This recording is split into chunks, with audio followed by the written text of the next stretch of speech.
ఋతుపవనాలు వచ్చేశాయి.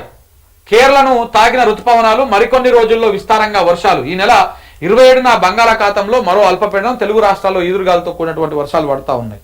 సో కాబట్టి వానాకాలం కూడా స్టార్ట్ అయింది, వస్తున్నది దగ్గర పడ్డది.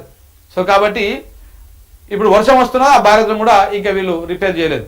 ఇప్పుడు కొంత డేంజరే మనకు. ఈ 6 నెలలు ఏం జరగబోతున్నది కూడా కొంత మనం అప్రమత్తంగా ఉండాలి. ఈ వానలు కూడా వస్తున్నాయి కానీ రైతు భరోసా మాత్రం పడతలేదు. మరి ఇస్తారో ఇయ్యారో కూడా తెలియదు. 23 తారీఖు నుంచే ఆగిపోయినటువంటి యాసంగిలో ఆగిపోయినటువంటి 5,000 కోట్ల రూపాయల బకాయిని వేస్తా అని చెప్పేసి మన వార్తలు రాసింది. ఇదే వెలుగు పేపర్ రాసింది, ఇదే V6 అనేటువంటి ఛానల్ రాసింది తీన్మార్ల.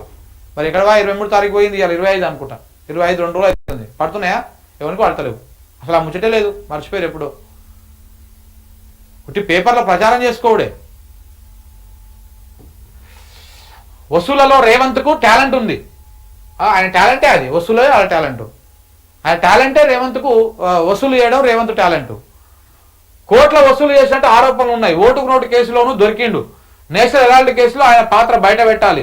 ఈ కేసుపై రేవంత్ రెడ్డి ఎందుకు స్పందించడం లేదు? ఎంపీ డీకే అరుణ బీజేపీలోకి చెప్పే మాట్లాడుతున్నావు అక్క నువ్వు. ఎందుకంటే మీ వాళ్ళు ఎవరు మాట్లాడతలేరు. మరి నువ్వు ఒక్కదానివే మాట్లాడుతున్నావు, ఎవరు మాట్లాడతలేరు.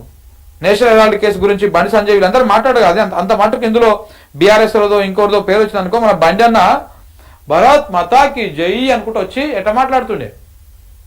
మొత్తం స్కామ్ చేసిరంట. అది ఏందన్నా అసలు మొత్తం స్కామే చేసిరన్నా. ఇక ఆదివారం స్కామ్ అన్నా, సోమవారం స్కామ్ అని చెప్పేసి ముచ్చట్లు చెప్తుండే మనకు. కానీ ఎక్కడ పోయిండో పాపం కనపడతలేడు. మిస్సింగ్. కేంద్ర మంత్రి బండి సంజయ్ మిస్సింగ్. తెలంగాణలో కనబడతలేడు.